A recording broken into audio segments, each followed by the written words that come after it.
So glad to have you all here. Happy Easter to all of you. It's uh, an interesting holiday filled with all sorts of symbols of sex and fertility. Um, Go figure, but that's kind of the way. That's kind of the way holidays work. Hello, Jill. Um, can't hear anything. Can you hear? Okay. All right. Just did the test, Jill, and yeah, people can hear. Hi, Pam from Norwich in the UK. Judy's here. Keith, also in the UK. My UK entourage. So glad you're all here. And welcome once again. I kind of take a long time before I get into it because it takes a while for people to get on. And there's even a delay, a 10 or 20-second delay between I speak and when you guys hear me. And Jill hears now. Good. Very, very good. So maybe a lot of people are actually doing Easter kinds of things. I remember when, as a kid growing up, that was kind of a big day where everybody'd go to church and dress up in their finest and the like, and then we'd get like bunnies and it's clipping a little bit. Michael in New Hampshire. That's my Sharon from Holland. Hello, Sharon. Good to have you here. So I'm so glad you're all here. I am so delighted to be able to do this. As you know, I wasn't here last week. I did a pre-recorded one because I was on an airplane on my way here. So it's good to be back live.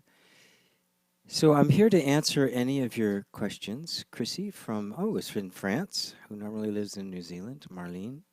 I hear the phone and computer fine, turned off the phone. Hear the phone and computer fine, turned off the phone. Good. Jason is in Florida. Florida. I lived there for about 13 years, actually. Jane, loved your EFT tapping earlier on not knowing what we want. I'm glad. Very good. Melissa from Texas. Namaste from Texas.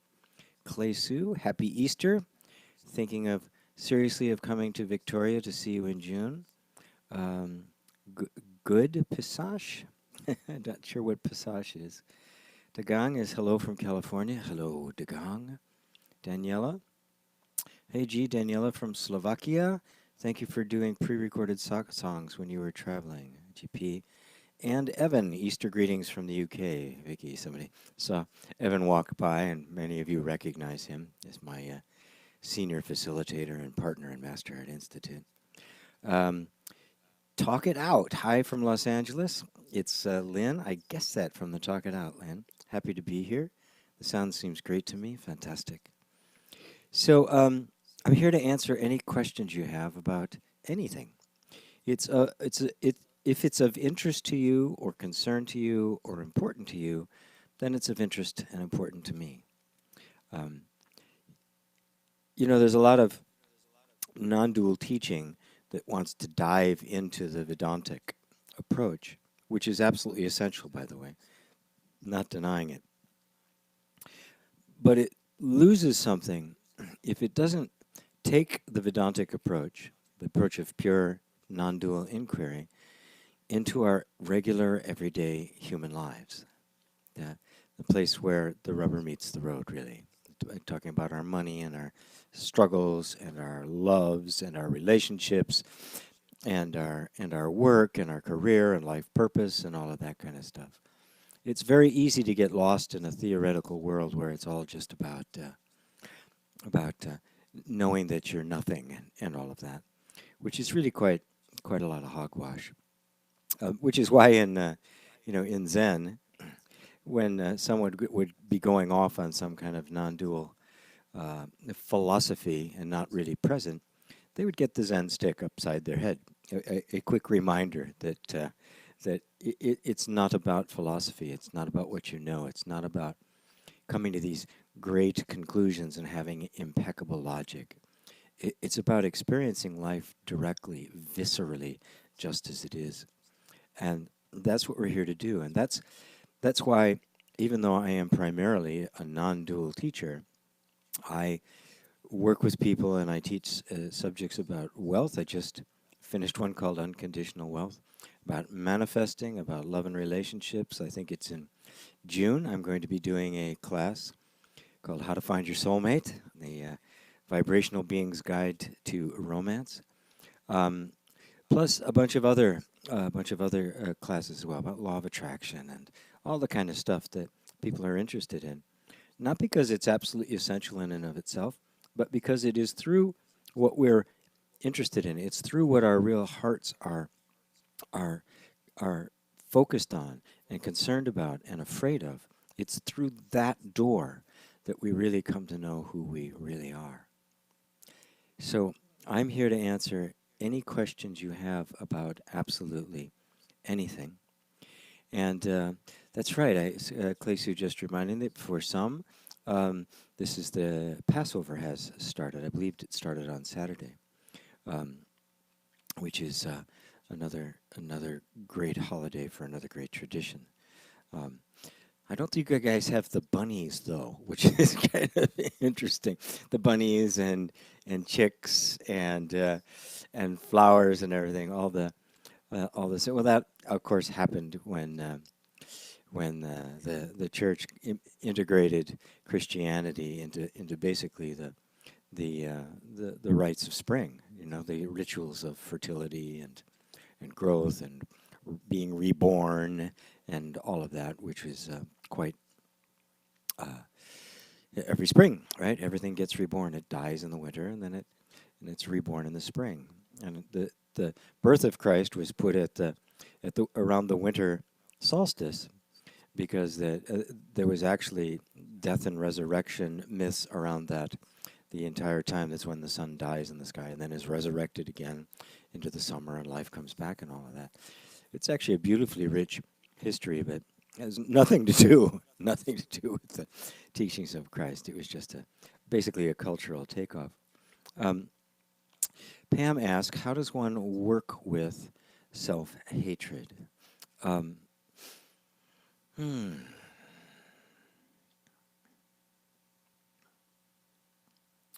Well, everything that we experience as patterns of self-judgment, self-diminishment, and self-hatred all stem from being unacceptable when you were a child. Remember, when you're a little one, your parents are always right, because if they're not right, you're dead, right? I mean, as far as the nervous system is concerned, your caretakers have to be right. Because if they're not, I mean, your survival is threatened.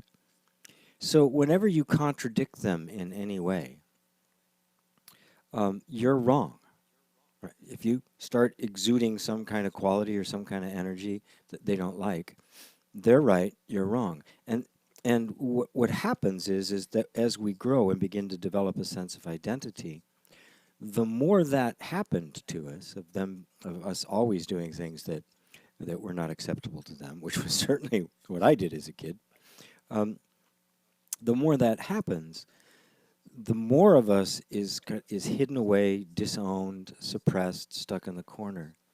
And the more our identity forms around somebody who's simply not enough. And then when you get into circumstances where you really want more and you just don't have the inner resources to get it, this kind of self-loathing, self-deprecation, even self-hatred can arise. But I want you to understand that the entire thing, from beginning to end, is a creation of, an implementation of, and a sustaining by your nervous system. It is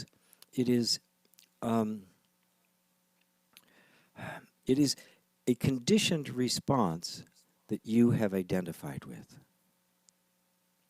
See, as a child, we don't know yet that the consciousness that is experiencing the conditioning is itself not conditioned.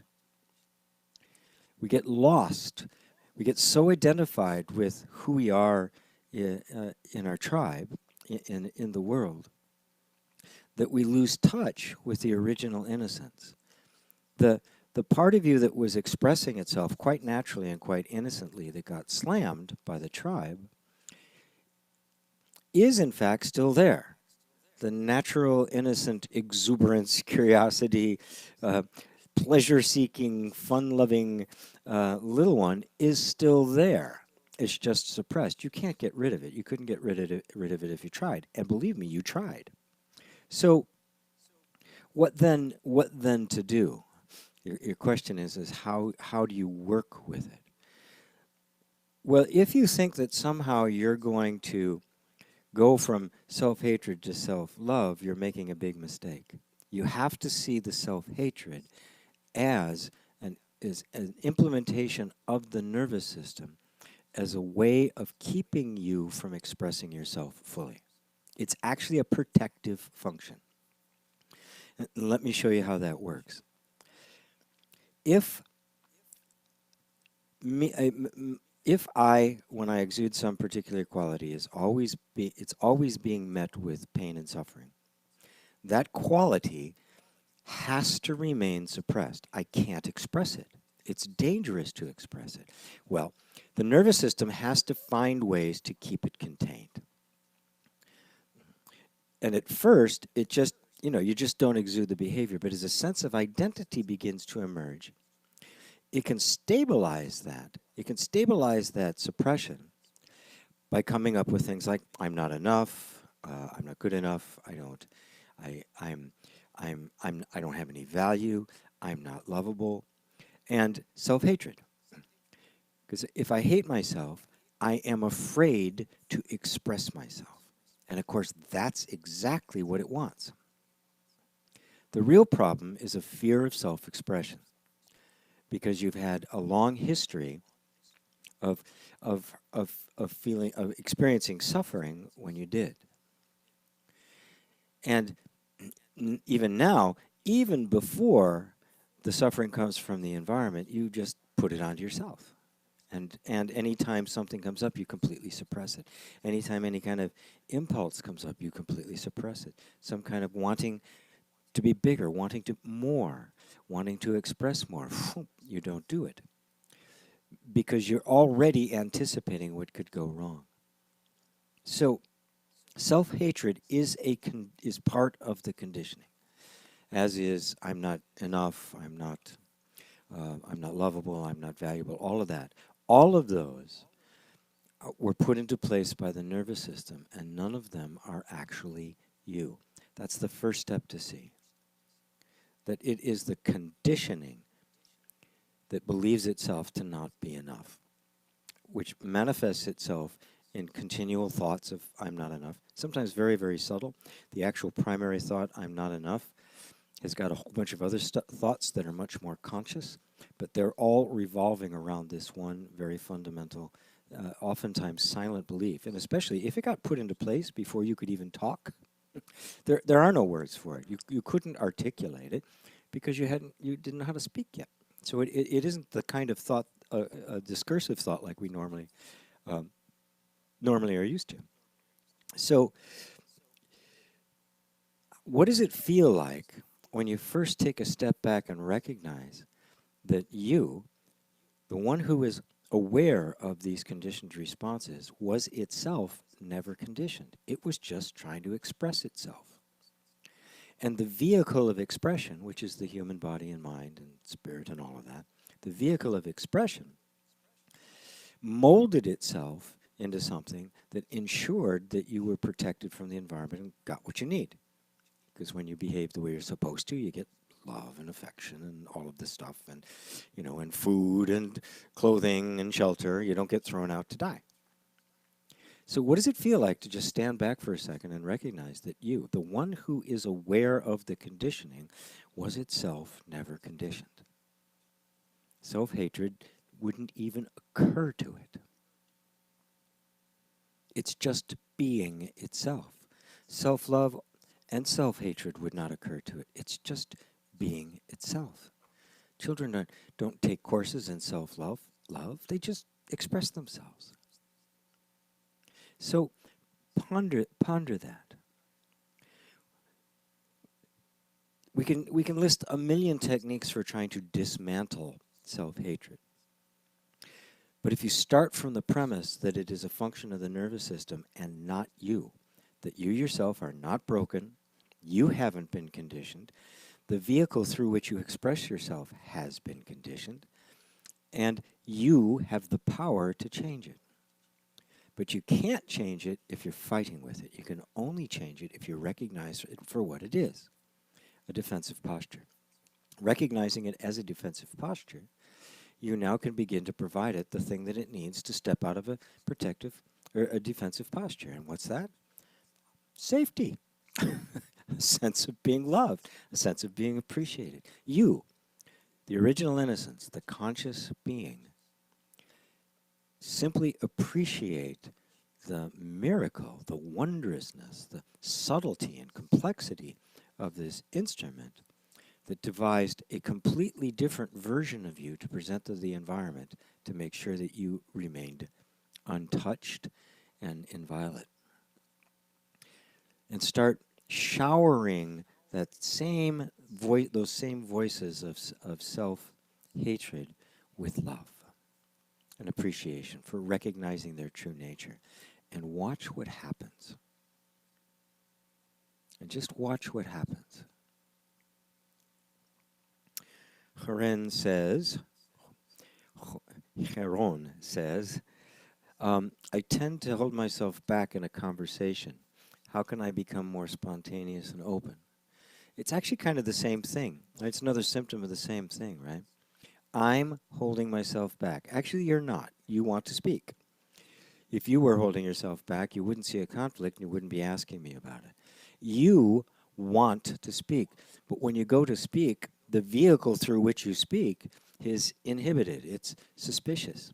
It's expecting to be criticized, to be rejected, to be hurt. And so it's either going to hold back and not speak, or it's going to be heavily editing what you say.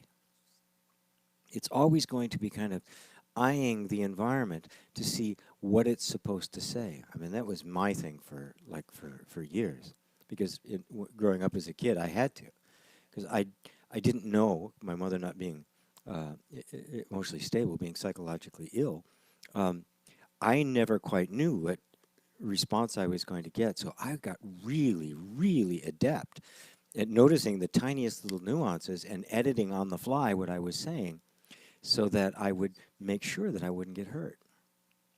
So take a long look at the process. Look at what's actually going on when this happens. And of course, for both of you, let your sense of identity become more centered in the consciousness that's aware of it and less centered in the conditioning. That's the shortcut. You can do that in a split second, and suddenly all of it just kind of vaporizes. It's really very amazing to see. But you are not your conditioning. You are the consciousness that is aware of conditioning. And when you identify with that which is seeing things and not actually identified with the things, suddenly this all becomes a whole lot easier. You realize that you know what you want to say, but by the time it's got into your mouth and out, it's been edited or twisted or restricted in some way. So what we're really doing is training the nervous system to be more fluent, to be more fluid, to be more self-expressive, which means we have to get it out of defensive mode. It's the only reason you shut yourself down is because you're defending yourself against an anticipated bad result. What's the anticipated bad result? Rejection, being diminished, marginalized, dismissed. Oh my God, you've got nothing to say. Oh, you again. All of these things, which I'm sure at various points in your life you actually experienced, which is why the nervous system decided to defend against it. We're bringing the light of consciousness to that now. When you're unconscious, the nervous system has to do this because it has to protect, right? And that gets put into place, it becomes automatic responses, and it just kind of continues on. until consciousness emerges. When consciousness emerges, we can see it for what it is. And now we can consciously begin to correct the inner environment that caused the defensive posture. Whatever it is you're anticipating isn't going to hurt you. It's not going to kill you. When you're a child, it's a matter of life and death. When you're unconscious, it's a matter of life and death. This has got to happen, or else I'm going to be totally humiliated or even rejected and die. But the reality is you're not going to be totally humiliated. You're not going to be, and even if you are totally humiliated and rejected, you're not going to die. And in fact, somebody not accepting what you have to say has nothing to do with you. That's the consciousness we bring about it. That's simply their perception of you. They're looking at you, and they're judging you from their point of view. And none of it has anything to do with you. This is consciousness that gets brought to it, that suddenly, little by little, you become capable of expressing yourself without fear. So you can just say what's on your mind. And it's really beautiful because it isn't strong. It's an openness as well. Because when you're really defending yourself like that and afraid of what people are going to say, it also cuts you off from learning. It cuts you off from having your ideas exposed in a larger world where you can see through the things that aren't working, the ideas that aren't good. And you go, oh wow, that's not very good. This is what I need. That's the Zen mind, the beginner's mind, the one that's willing to engage and at the same time willing to learn. You're not engaging to win, you're engaging to be engaged. And this is how we grow. This is how we become exposed to things. If I really put my feelings out there wholeheartedly, and I run into a point of view that's completely different than mine, my world just got a lot bigger, and I'm going to adjust to that bigger world, and I'm going to grow.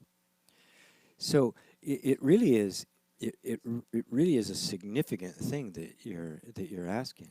This capacity to be able to express oneself fully.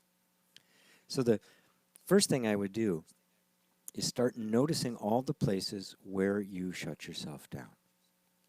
Also notice all of the places where you are, where you're doing it and you could actually do something different, and then take some risks. Just curious here. I'm going to refresh here for a second because my screen froze up and I want to make sure you're all still seeing me. Yep, it's just me. Okay. Very good. Let's see. Pam says, thanks, GP. Hiron, did I cover that well enough for you? Because you're a student of inner reconciliation. So what you do is go to that place. You go to the energy that feels it needs to defend you. And you go there from the point of view of the peacemaker, the light at the center.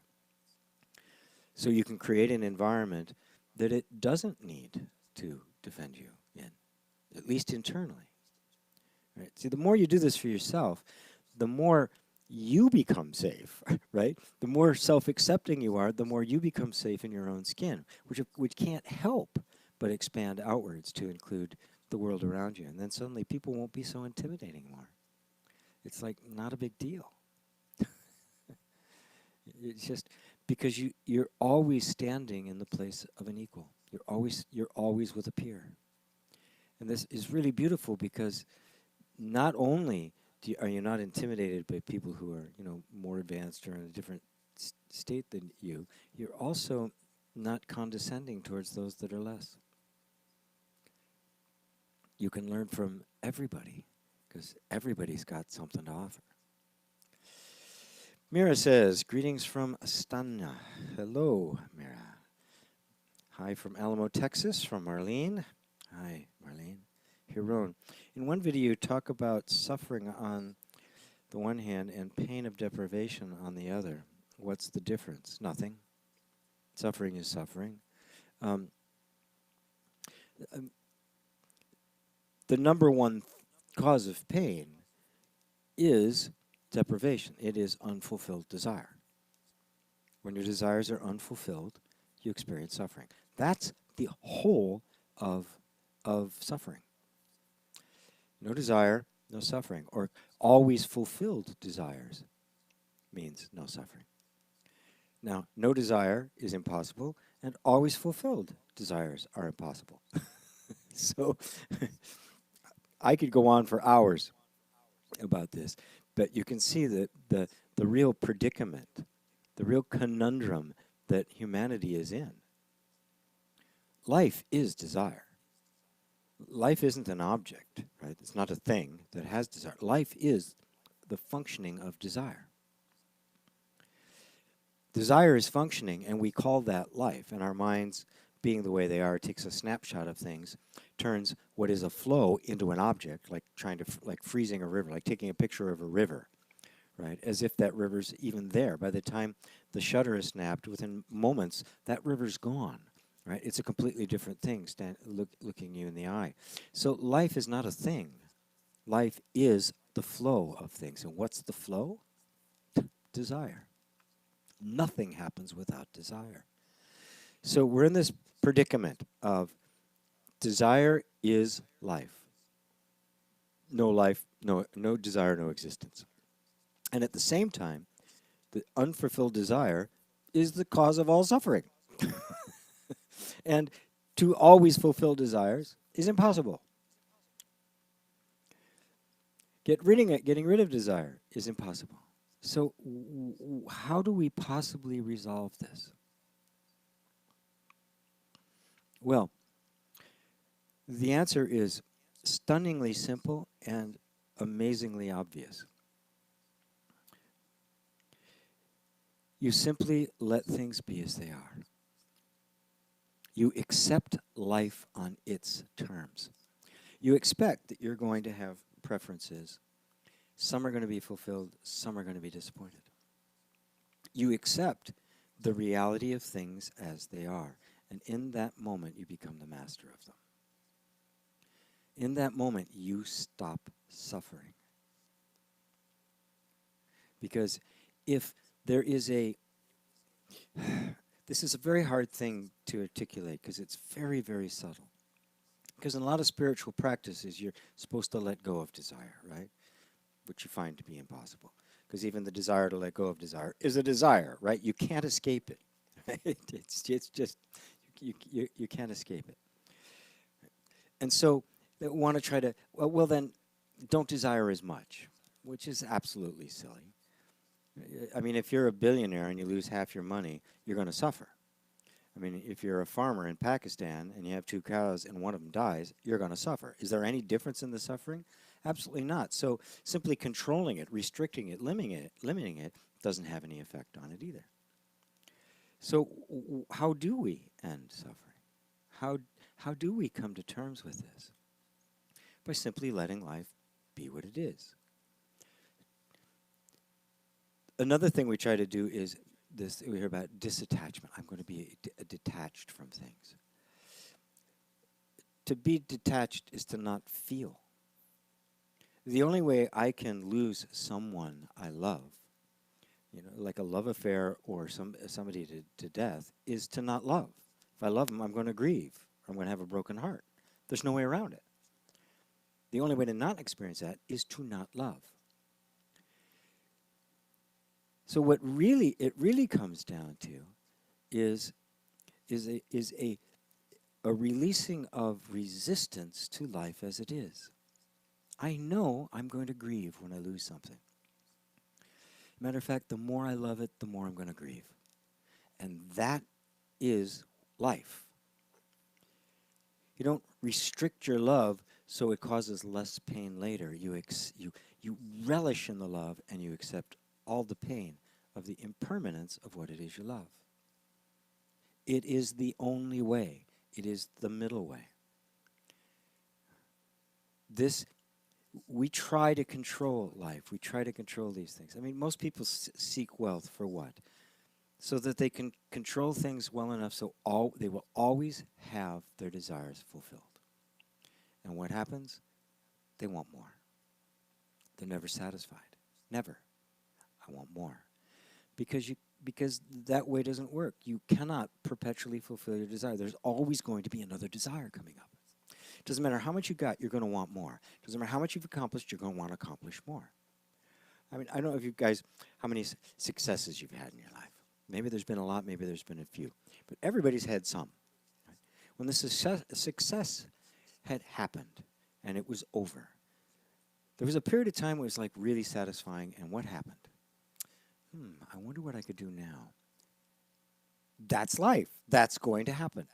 And of course, the next thing you want to do, you want to be even bigger. It's maybe even an expansion of it. You know what else I could do? Oh my God, I could do this. And before you know it, you're off on another project doing exactly the same thing. Now, if you accept without resistance both the desire and the fulfillment, the entire circle of it, you never suffer it. You feel the desire as this yearning, this craving, this love, this lust for life. And because you're not resisting that, there's no suffering in it. And then of course, if it fulfills itself, whoa, you get the ecstasy of it, which eventually, and you get to experience that fully, and it will eventually taper off, and it will be gone, and you may even need to grieve it, and you'll feel the downside of it. Accepting life as it is without resistance is the answer, period. I kind of went off on on it, on that. It was just simple kind of hand on one hand and pain of deprivation on the other. What's the difference? So you can see that there really isn't. All suffering arises from a resistance to what is. We're not trying to adjust what is. And what is completely and totally, well, it is the yin-yang. You cannot avoid either side. I want to love totally, completely, right? Just no restrictions, no apologies, like a little kid just reeking with affection. And I know what that means is I'm going to have my heart broken. I'm going to lose things. Even if it's something that's really meaningful, eventually you or it is going to die or dissolve or go away. You know it's permanent, and you even embrace the impermanence of it. You realize that this moment is so special because it's never existed before, it's never going to exist again, and it's only going to last a flash. It intensifies the enjoyment of it. This is the real spirit of life. This is the real nature of nirvana. This is the real nature of heaven. There's no more, there's no resistance to things as they are. Hope that answers it for you, Hiron. Jane says, with me, been very empathetic and sensitive to energy environment. How can I feel more calm and not pick up on the other people's energy and feelings in the environment as I feel things so deeply? The reason it causes you pain is because you've identified yourself as somebody who is experiencing things they don't want to experience. Right? See, on one hand, you want to be sensitive to other people's energy, but then you don't like the energy that you're sensitive to. So just kind of drop the whole thing and step back. You don't have to be sensitive to other people's energy. Nobody's forcing you to do that. So it's a choice that you want to be. And of course, if you're engaged in any of the healing arts, even inner reconciliation, you are going to be sensitive to other people's energy. But you need to become sensitive in such a way that their problem doesn't become your problem. You simply feel their feelings. The more you are able to feel your own feelings and be with your own sadness and sorrow and pain and disappointment and disillusionment, the more you're able to be with that for yourself, the easier it is to be with others. So it won't bother you in the slightest. As a matter of fact, it'll become so clear to you that you'll be able to clearly discern that the energy you're feeling, which is absolutely necessary for healing, doesn't belong to you, it belongs to them. Sometimes you can even identify it when they're not even anywhere near you. You can just pick up a feeling and go, oh yeah, that's because it has a signature on it. So Don't deny either side of it. Right? As I said before, it's the resistance to what is that creates the suffering, not what is. So there's a sensitivity to the energy that you feel as yourself. And don't say, okay, I need to feel calm. No, if you're picking up on somebody else's energy, let's say you're in a, like even in a relationship as a healer, you're picking up on somebody's energy and they're really feeling stressed out, you're going to feel their stress. You're not going to feel calm. You're going to feel their stress. It's going to go through your own body. Ah, I see. Now, the deeper you go with this, the more you see who you really are, you'll feel the layer of calm that's sitting underneath it. You'll feel that stillness. But you'll also feel, you'll sense their lack of calm, their lack of peace. And you'll be able to feel it everywhere, everywhere you go. That sensitivity gives you access to the heart of humanity, and it can make you a super healer. It can make you a Christ. That's exactly what he did. So the key is simply identifying yourself. You are that calm that is experiencing the disturbance. You are the ocean that is experiencing the wind and the waves in a storm up on the surface. But deep down, you're still calm. Don't try to turn the existential calm into an emotional calm, because if you do, you won't be able to feel anybody. Right? Is that clear, Jane? It's very, very important. I am going to be doing a class at some point. I'm not exactly sure when. Maybe sometime late in the summer, on spiritual healing, on healing the way Christ did. So I hope that helps you. Let me check on the time here. 4:38. We're good. I'm very glad you feel things so deeply. It's very important. Don't let your mind say, to feel things deeply means you have to suffer. It's not true. That is a belief that the mind has come up with. And a lot of people have fallen prey to that. It's a false belief. You do not need to feel the feelings of others and suffer. You just feel them, just the way you'd feel your own. Klesu. Humanity has hated itself for thousands of years. We lost the garden. It might be my fault. I can't fix it. Misinterpretation of perception. We are doing fine. We are light. Not quite sure what the question is, Klesu, but let's see if I can Klesu 1 as opposed to Klesu 2. Humanity has hated itself for thousands of years. I think humanity has simply forgotten itself for thousands of years. The story of the Garden of Eden and the fall was a beautiful illustration of basically what happens to every single one of us in our life, and actually what has to happen. It's really the loss of innocence. It's the loss of that purity, that pure, undifferentiated consciousness of childhood. I've spent some time with my granddaughter while I was in Seattle, which is where she and her mom and dad live, and just kind of watching the way she does things, watching the undifferentiated consciousness. She's only 18 months, so there's no real sense of identity that has emerged yet. The sense of there being a me and a you, the sense of separation hasn't really happened yet. There's some inklings on it, because it's going to happen. It usually happens around 2 years old. That's why they call it the terrible twos. When suddenly what I want and what the environment wants are two different things. And we begin to feel that very intensely until eventually we begin to realize that I'm this and you're that. And that's where the birth of separation takes place. That's what's meant by the fall. That's the losing of the garden. Now, we all say that's a terrible sin, we did the wrong thing. It has nothing to do with obedience. Religion turned that into the fall was disobedience. You're supposed to fall. Of course you're supposed to fall.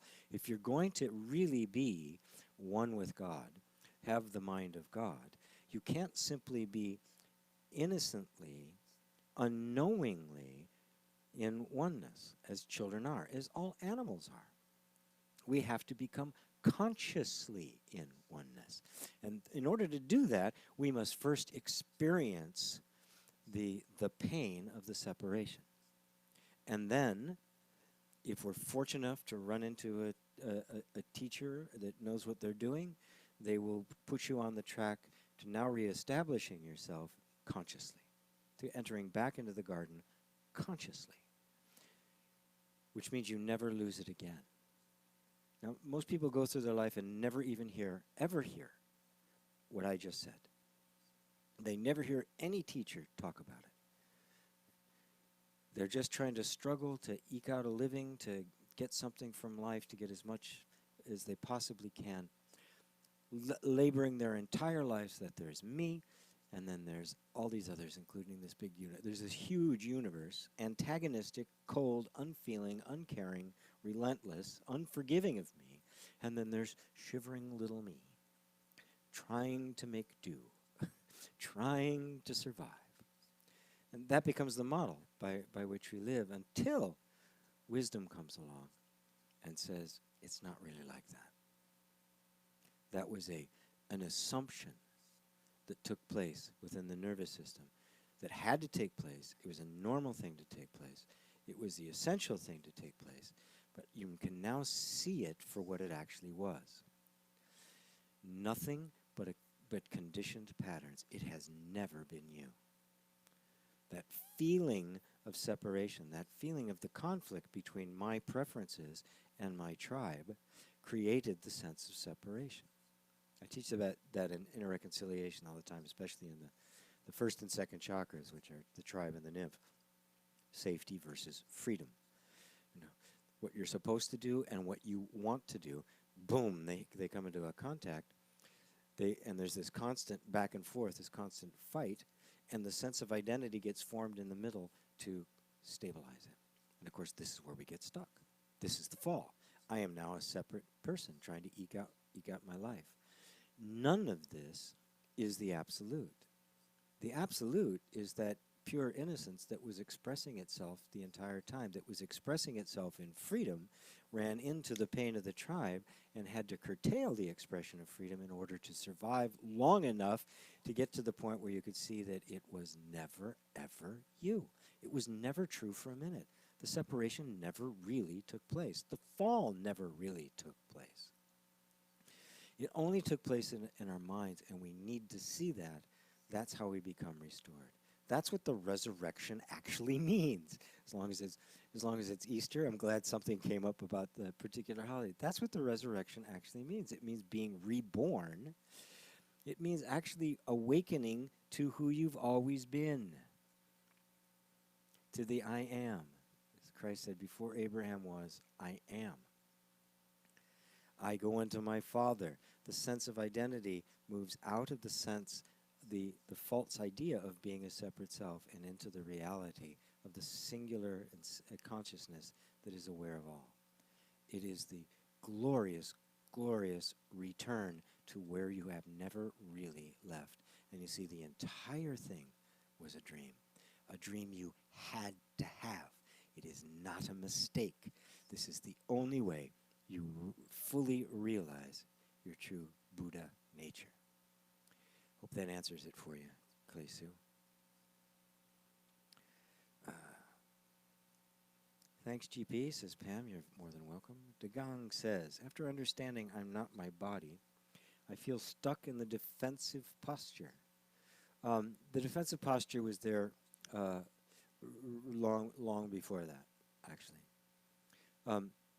When you recognize that you are not your body, you're going to become increasingly aware of the function of the defensive system. You're going to start seeing it everywhere. You're going to realize how much of your life has been controlled and dictated and contained by it.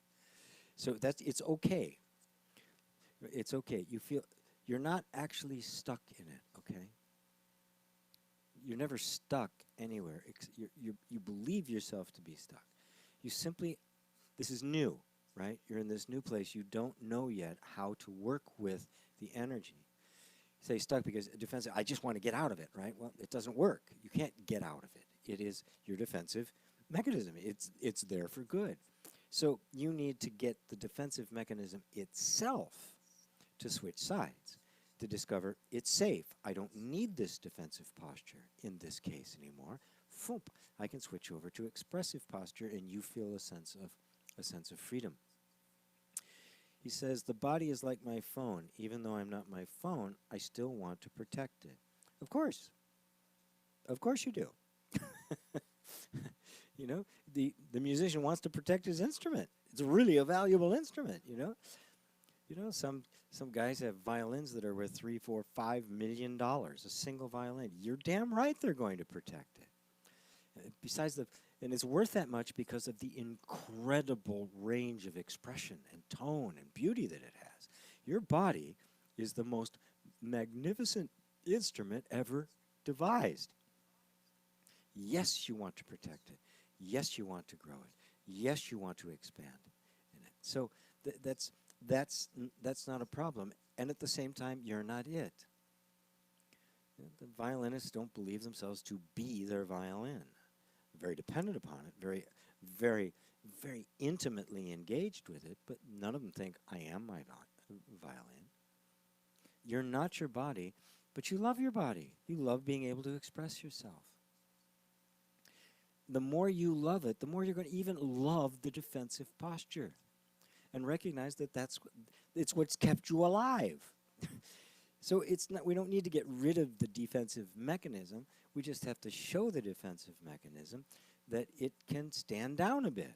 It doesn't need to defend me against the things that it defended me against when I was 3 years old, because I'm not 3 years old and I'm not in that environment. Those things aren't happening anymore. And you just invite it to see for yourself. You love it by appreciating what it is and not fighting with it. For most people, they get some kind of sense of this. I'm not my body. There's a sense of freedom in that, and all of a sudden, all of the restriction and constraints and narrow and smallness become even more intolerable. And in the beginning, when we don't know better, then we start fighting against it. Well, the more you fight against it, the more it resists, because that's what it was designed to do. You drop the fight. You drop the conflict. If there's no conflict, there's nothing to defend against. You following that?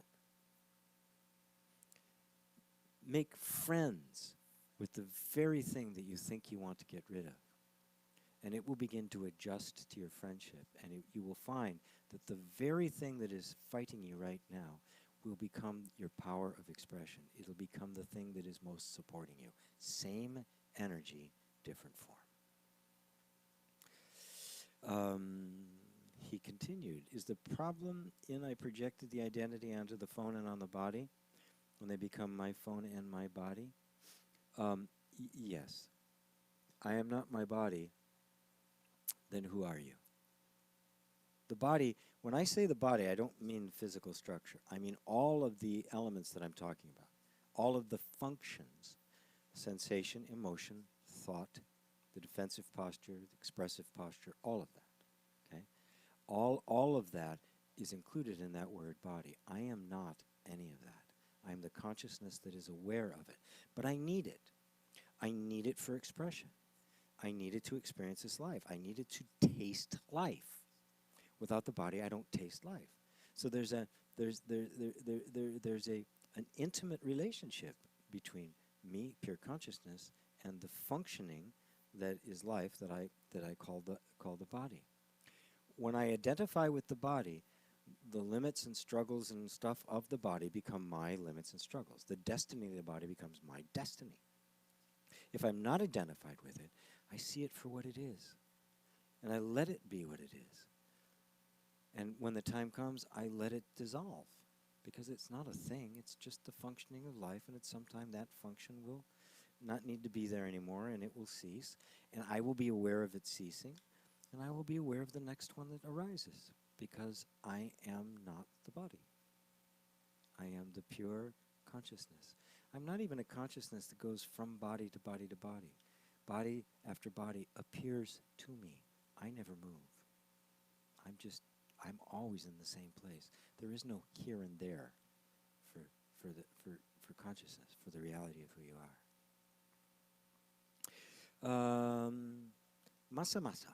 Once it is recognized that there is no me experiencing things, a lot of energy slows down. But then what? Any effort seems to be in the wrong direction. The only option is to go back. Well, you're actually only halfway there. There isn't a me. Well, there is a me experiencing things. Are you not experiencing right now? So the question is, it isn't that there isn't a me experiencing. It's that the me that's experiencing has identified itself with what isn't me. It has identified itself with a concept, with a limited view of itself. That me doesn't exist. That's what we call the egoic mind. That me doesn't exist and never has. That's the me that is not experiencing. The thought of you doesn't have an experience. Your self-image doesn't have an experience. You have the experience. So take it yes, you're not that. That me doesn't exist. Take it now to what is self-evident. You can't say, I don't exist, because who's saying I don't exist? Something is. So it's not that you're non-existent. Your existence is unquestionable. It is self-verified. The real question is, who is this me that is perceiving?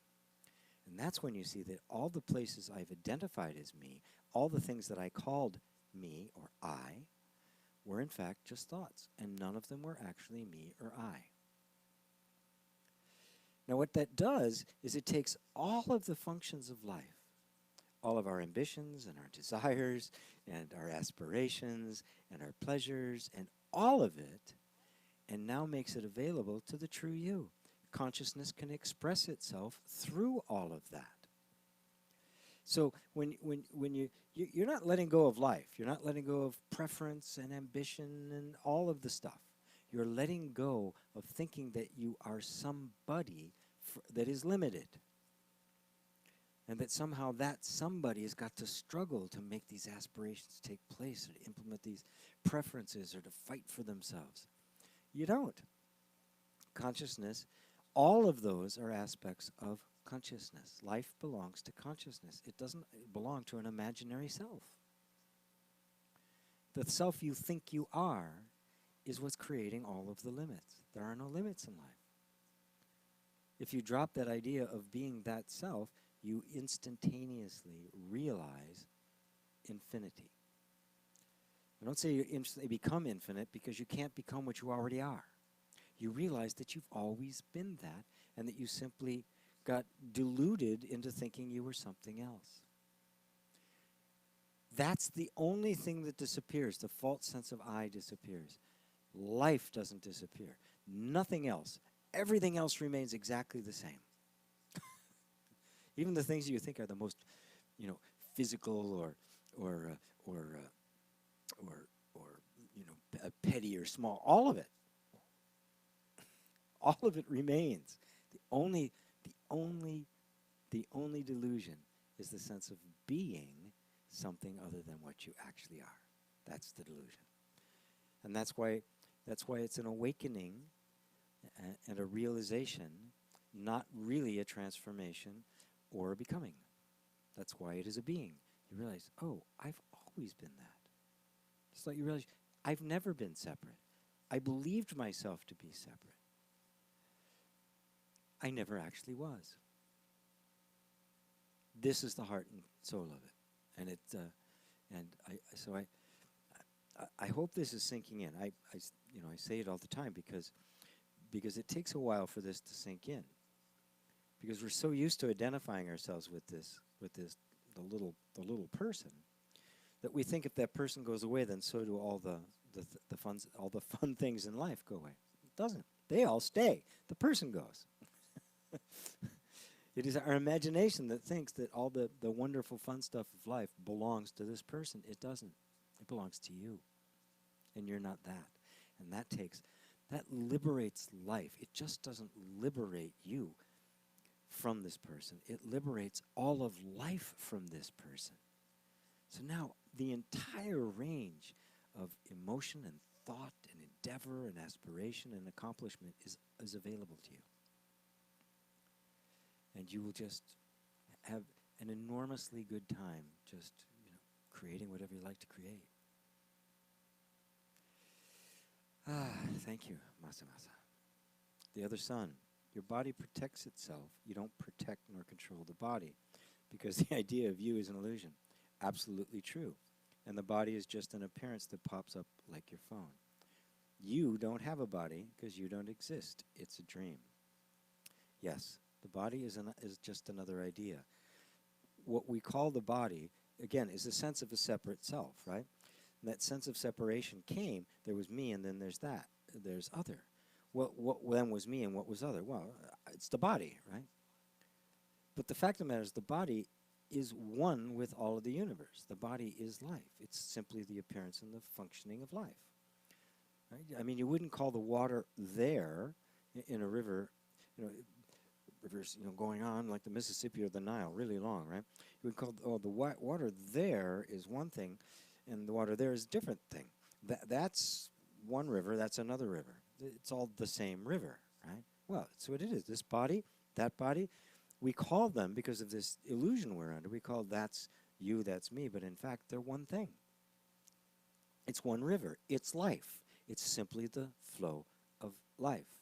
And the immersion into light, the emergence back into light, is recognizing that, that's all it is. So there's the body is simply life functioning. And the life functioning here and the life functioning there, it's the same life. And you begin to see that the oneness, and that the sense of separation, the sense of this being a body that I was controlling or I needed to protect, just kind of disappears. You're not controlling it. You don't need to protect it. It's yours to use for as long as it's here. It's like somebody gave you a really nice car. It's yours to use until the car breaks down and can't be repaired anymore. Masa Masa says, to go back to the days when I did not know anything about... Oops, did you say something else before that? Oh, the only option is to go back to the days before I knew anything about non-duality. Yeah, a bit too late about that. Too late for that, isn't it? Whoops. Yeah, you can't unsee truth. I'm afraid. You can't, you can't unsee things, you can't unsay things. So you keep going. If this really is the path, and the reason you're on this path is because you saw that you felt deep in your heart that it was the path, keep going. Yeah, there's a transition period where things can get very disorienting and confusing, but it eventually will smooth out. And of course, that's why I'm here, to help smooth them out for you. I've got my little troll, and so I can smooth out the cement until it's really hardened and solid, and you're standing very, very firmly on your own 2 feet, and you don't need me anymore. And then you start doing satsangs.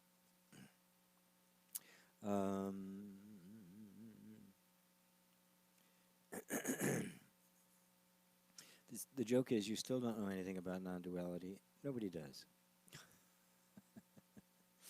We don't know anything about anything, and isn't that wonderful? And yet we love to talk about it all the time. And you can't know the infinite the way you'd know, this bottle of kombucha, which, by the way, is very tasty. Or this incense holder. You can't know things like you can't know the infinite like an object. You can know it intimately, the way you'd know a lover or a really good friend. Right? You'd know him in a way that was just kind of spontaneous. You know life, you know God, you know yourself like that. Intimately, non-phenomenally, just kind of this inner recognition. And non-duality is simply pointing you towards that which cannot be described by the mind because it's not an object. And yet you can know it because you are it.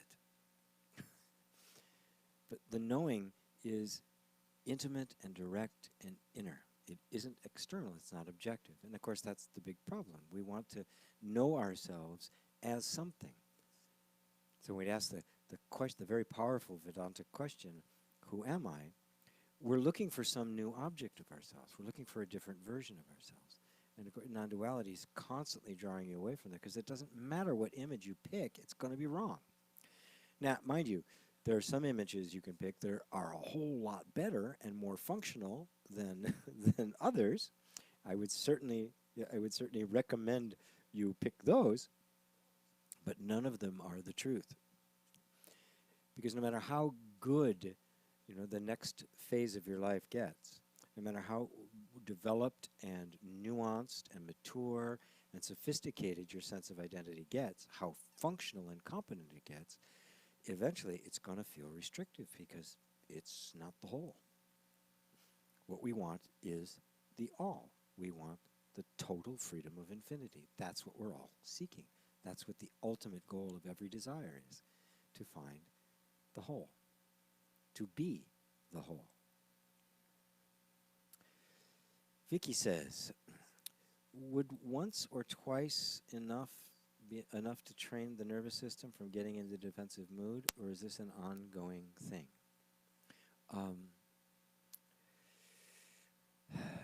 Sometimes it could be once.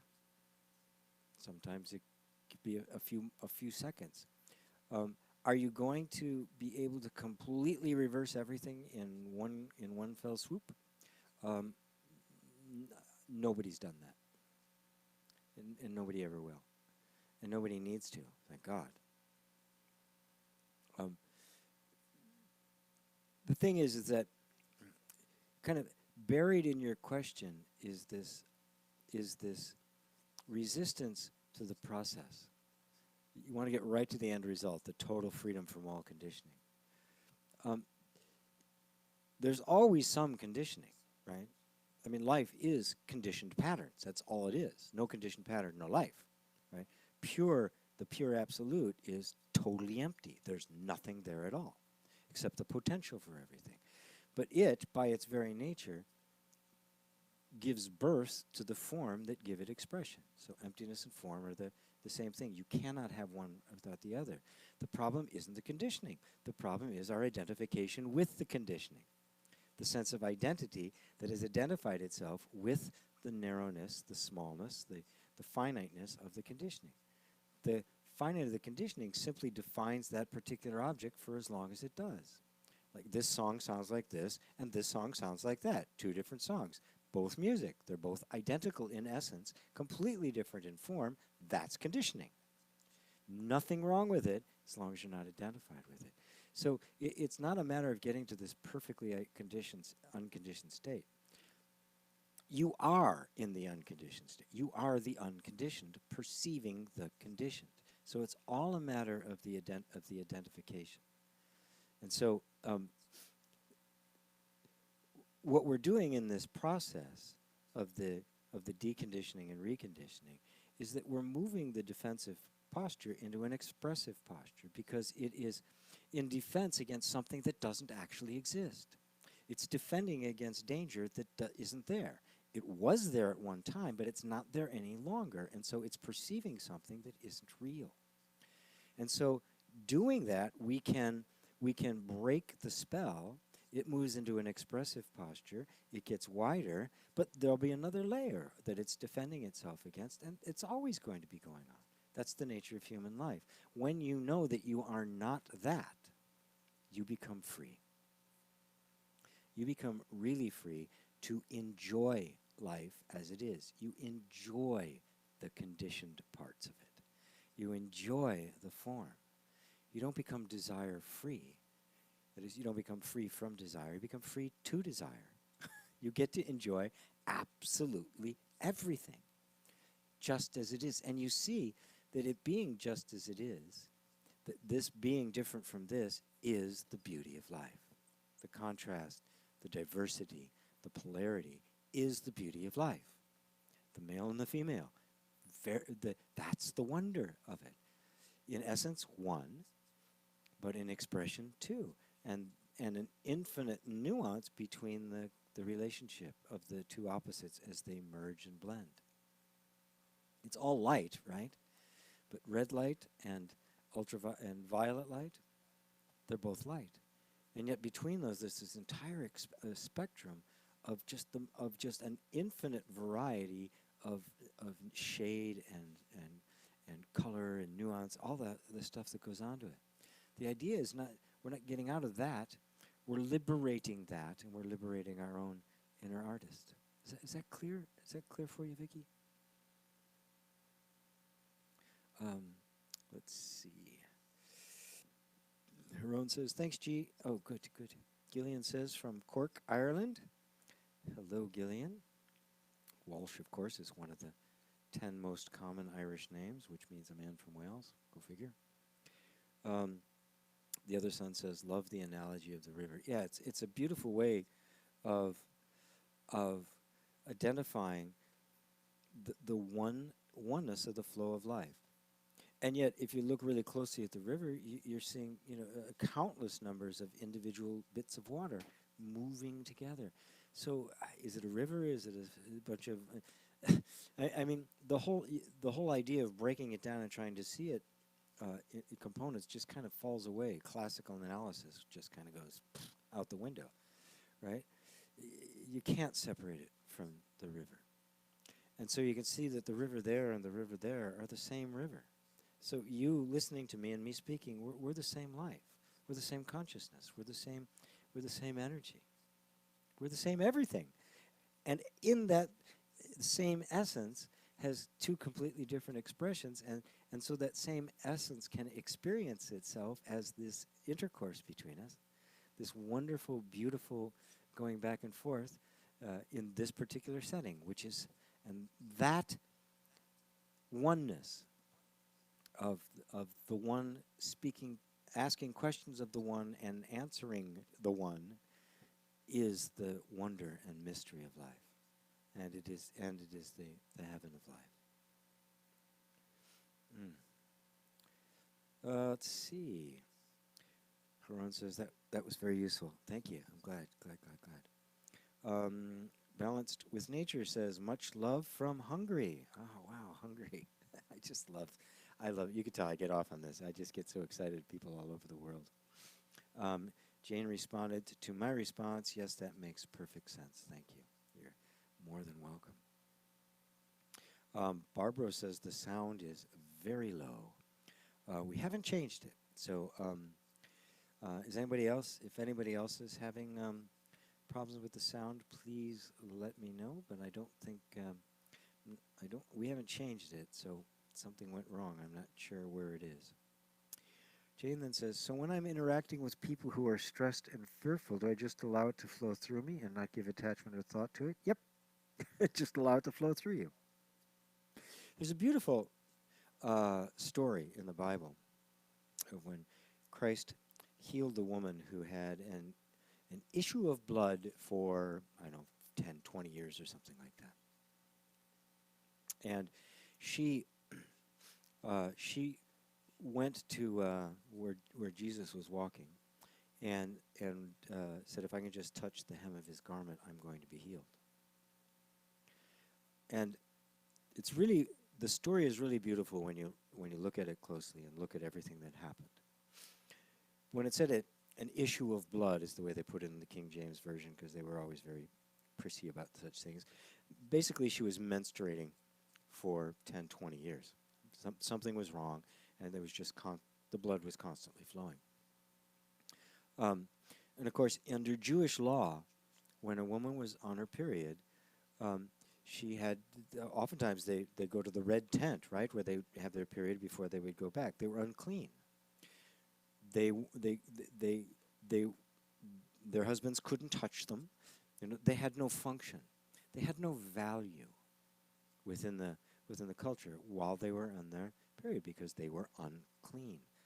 When that was done, they would come back. So this woman had spent her entire life, her entire adult life, as far as you could know, considering people didn't live that long, it was her entire adult life being unclean, not being able to be touched by her husband, not to have any function whatsoever. She was completely without any value or virtue within the culture. Well, this woman says to herself, if I can just touch the hem of his garment. If I could just get close to where this man is coming from, to the power that she witnessed, she saw something in him. And in that expression, just touch the hem of his garment, she's talking about just kind of touch the toenail of God, right? Well, in this particular instance, Christ was walking through a town, and there was just a multitude, a throng of people around him. I mean, he was just like, his disciples were trying to keep people back so he could actually move. I mean, it was just like absolutely glued. People all over the place. And this woman managed to get in there up to where he was walking and touch the hem of his garment. When she did, he stopped. And he said, "Who touched me?" And his disciples kind of looked at each other and said, "Master, there's like 1,000 people around you. Everybody's touching you." And he says, "No, somebody touched me. I felt virtue go out of me." And then he looks around and he turns and then he sees her. He identifies the one who had, because she had in fact, her problem disappeared. She was healed in that second. And he said, "Come here." And she tells him the story. She says, "Go thy way. Your faith has made you whole." Boom, off she goes. Everything's great, right? I felt virtue go out of me. Now, traditionally, that's always treated as, oh, the great virtue of Christ, the perfection of Christ went out to her. What he was really saying was, I felt her lack of value. He felt it in himself.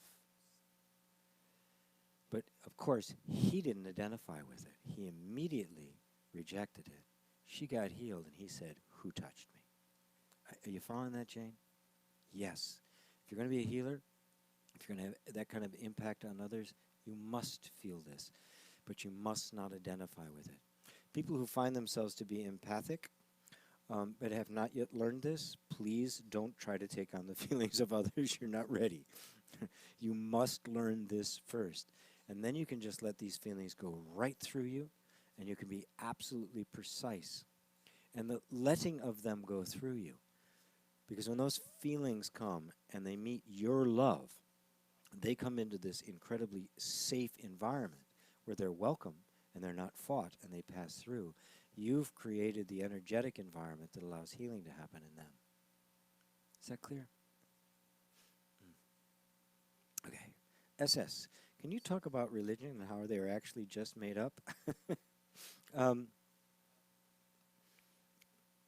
Well, they're not just made up.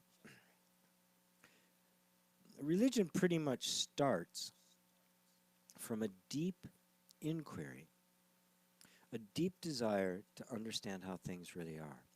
And the more we see how our perceptions form, the more we see how we are that we can believe things that aren't really true. The clearer we get about that, the deeper this inquiry goes. And then, of course, there have been those saints and sages throughout all history who broke through and saw clearly the real nature of reality, the pure consciousness. They broke out of the illusion of separation, the delusion of life and matter, and went free. And, of course, inevitably, the news broke out, and they taught, and they showed people the way. Some got it, many did not. But oftentimes, that teaching being picked up by those who weren't inspired, who hadn't actually experienced it, but thought they did, began to interpret it in different ways, and religions got created. That's how it happened. And it moved from spirituality to I don't even want to call it religion, because religion is simply living your truth. I mean, it's not, religion is necessarily bad. What we're really talking about is cultural rules. That's what happens. It gets usurped by a culture. That's what happened to Christianity. What our modern Christian theology was established by the Roman Empire for the purposes of the empire. It has nothing to do with the teachings of Christ. And it's still the dominant view.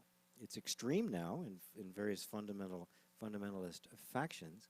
It's even made more extreme, but that's where it came from. It's the same thing. The same thing is true. You'll see it in Judaism, and Judaism has its Kabbalistic, its mystic, where that's actually the true teaching is still handed down. In Islam, there's the Sufis, the same kind of mystic tradition, which is still there. And so, further down the line, those of us might inherit a religion, and now we try and take this religion apart to find out where was the origin. What is it really trying to say? I did that for years with the Bible because I came from, the Christian heritage, right? Until I started reading things like Advaita Vedanta and the Buddhist sutras and the like, and then it's like, whoa, there are actually people who just say it. I don't have to dig through all of the cultural phenomena to get the root of it. There are people who are just saying it, and as a result, you get to the essence of the religion. But you're absolutely right. There's a point at which the religion starts to serve the cultural norms. It wants to elevate cultural conventions and beliefs to the level of actual spiritual truths, and that's how you get conflicts and wars. And we're fighting for God, and the other side thinks they're fighting for God, and whoever wins, whoever kills more on the other side wins, and God obviously favored them, right? It's kind of like a sports game. But the only reason they're warring is because of a cultural difference. It's a cultural norm and the way we're supposed to be. So when the laws and rules and conventions of a society get elevated to the level of an absolute truth, you're in danger. That's what you mean by religion. But at that point, I don't even call it religion anymore. I call it, what's the best word for it? Ethnocentricity, cultural centricity, insanity, ignorance, intellectual laziness, an unwillingness to think. I call it many, many things, because religion to me is a very, when understood correctly, is a very positive and powerful thing. It's the language of the love of the absolute. It's the heart seeking God, and not just the mind. A thumbs up from Puppy. Hello there. Oh, John David says, Ramana says the body is a disease. Does it mean your belief that you are the body is a disease, not the body itself? Yes, that's exactly what it means. The body itself is innocent. The belief that I am the body is a disease. The belief that I am the body is the cause of all the mischief. Simple. Pure and simple. It's the cause of all the mischief. If I don't believe myself to be the body will just keep functioning. It doesn't stop, right? Ramana recognized that reality when he was 16 years old. It didn't stop. He lived for another, 70 years? Right? The body just didn't stop then. At that point, the body was a vehicle through which he expressed. We know, Ramana is the body, right? What we know of Ramana, we see the pictures of it, is the body, isn't it? We imagine him as the body, but he didn't see himself as that body. And so when that body died, he didn't see himself as dying. Right? So that's exactly what I mean. The belief that you are the body is a pernicious disease, and it's infected all of humanity.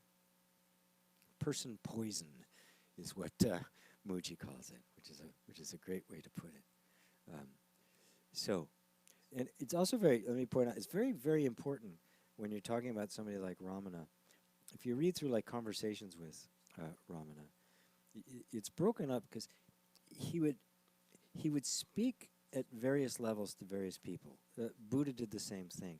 And oftentimes when we just kind of read it a lot without understanding more of how he and why he said what he said, we can get confused because it almost can seem contradictory. There was the absolute place that Ramana would go to, but if they couldn't get it, he would kind of step down. And he'd just keep stepping down. He got to the point where some people were just devotional to him. And that was okay. They would just, be there and make his meals and stuff. And that was totally okay as he watched for the opportunity to take them up to the next level. So it's really important to understand the context of which he says things and who he was saying things to. And then you can see that there's no contradiction in any of it. And then you see all of it is pointing back to that absolute, that you are pure consciousness, you are not the body. Masa says, thanks.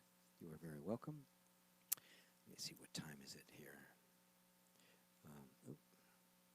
Questions keep coming. Richard says, and yet the facts of life remain, don't they? Sisters in Seattle, the momentum of our careers. Did you say something earlier, Richard, that I missed? It sounded like a continuation. Maybe you're just responding to something I said. Yeah, everything just keeps going. I know I'm not the body, and my sister is in Seattle. It's it's the sister of my body, and yet I love her dearly. My son, his wife, my granddaughter, my other son and his wife, and my inherited grandson are in Phoenix. I got friends all over the world. I got students all over the world. I love them all. All of it's wonderful, right? All of it keeps going on. When you know who you are, it all becomes just innocent and wonderful and loving and sweet and precious. Masa says, I see that the idea of me is just an illusion. Very good. There's experiencing somehow, and that is the real me. Yeah, you are what is experiencing, consciousness. I can understand this me, because only the mind understands. I can't understand this me. You can't understand it as an object. Masa, do I stay in the boredom? How long? Only the mind is bored. I'm not bored. Not at all. Oh, sometimes I get it, and all that means is that my mind doesn't like what I'm doing. It's not happy with where I am. So just take a step back and become interested in the mind in a bored state, and you won't be bored anymore. Right? When you say I can't understand this me, you can't understand it objectively. You can't point to it and form a picture of it. All you can say is, oh, I am that. It's what I am. It's what's hearing my words right now. That's consciousness. That's what you are. Whatever that is, and it's so infinite and vast, you can't know it fully, but whatever that is, that's what you are. And that's the mystery. That's why this is a mystery. The infinite is unknowable. That's why they say that you are unknowable. Reality is unknowable. God is unknowable. Because it can't be broken down into a thing that can be known. But yet you, don't you? You know that you are. You know that you're hearing. You know that you're experiencing. That's the true knowledge. That's the jnana knowledge of jnana yoga and the yoga of wisdom. So you don't stay in the boredom at all. You recognize that boredom is simply the mind not knowing what to do with itself. And don't resist it. Just be with it, and you'll find that you're not in it anymore, because suddenly you're interested again. It's just a lack of interest in something. So become interested in your true being. Become interested in consciousness. Become interested in the bored mind. And then everything's cool. You slip out of it very easily. What time is it? Okay, I got time for a couple more here. Vicky said that was very clear. Ron says, yes, the sound is low. So it's not just me. I can push this up a little bit. Hopefully it's not. Test. Pushing it up. I don't want to get it too high. I want it to break up. Gillian says, yes, the sound is low. However, it makes me listen more carefully. I am unconditioned perceiving the condition. That is so helpful. I get that. Yay. I'm very glad. Gillian from Ireland, right? Cork, I think, if I remember, from the top. The sound was very low when using my mobile phone. I had to switch to the laptop with the headphone. Otherwise, the sound is soft. Okay, I just pushed it up a bit. So religious beliefs are just ignorance and not true, as you say. We are God or consciousness experiencing itself. religious beliefs, any belief is ignorance, because truth doesn't believe, it knows. But some beliefs are really destructive, and religious beliefs, because they think they're true, are very destructive because, see, they're really connected with the whole world of the body and defense and that sort of thing. So they think they have to defend their religious views, and that's where we have religious wars, and we're fighting with each other and all sorts of nonsense like that, because they've mistaken cultural values for absolute truths. You have to see through the cultural values, and then at that point, you'll be able to discern that the cultural values are just based on survival. They're based on tribal instincts, and we've really outgrown them, and we don't need them anymore. And then we could stop blaming religion for what in fact is a cultural phenomena. And we can turn religion towards what it's supposed to be, which is the heartfelt pursuit of truth, the desire to know God. Everybody's saying it's low now, but my reading, I don't know what's going on. Maybe it's YouTube, because the reading on the monitor I have here is showing exactly the same. I've actually pushed it up pretty high, and it's showing even higher on that. So, well, I'm about ready to bring it to a close anyway. So, one more thing here. I guess that's my point. The fundamentals of our life don't seem to change and are not illusory, sisters, children, but perhaps our relationship to them through time is. The only illusion is thinking that anything is fixed and that you are somehow this person. The particular form you're experiencing as Richard, I'm experiencing it as GP. It's got its own particular relationships, and that's how we experience life. That's life experiencing life. It's not a problem. The only illusion is the belief that I am a separate self. All the experiences of life are not an illusion, but they get misinterpreted. If I believe myself to be a separate self, I'm going to interpret my relationships differently. I'm going to take them more personally. I'm going to be more guarded, more defended. I'm going to feel lacking, so I'm going to try to get things. But if I know that I'm consciousness, the relationships are still there, but they're very different. They're not based on trying to get something from somebody. They're not defensive. You don't take things personally. You see things as they are. Everything becomes much more loving and fluid and natural. So I think just letting you know the sound improved when you dialed it up. Okay, very good. Just in time for me to say goodbye. I do have to go and eat a little something before I have another appointment I have to do at 6. So as always, thank you all for being here. Remember that the death and resurrection of Christ was really about the death of the false sense of self and the reawakening of the true sense of who you are. The death of the idea that you are this separate, limited person, and the reemergence, that original innocence, that original reality, that you are the untouched, unconditioned, infinite, universal self. That's what it meant. So welcome to your resurrection, because that's the path that you're on, the one to total freedom, total self-awareness, and recognizing that you are the self, not just any self, but the self. As Jesus put it, I and my Father are one. Thank you all for being here. Namaste.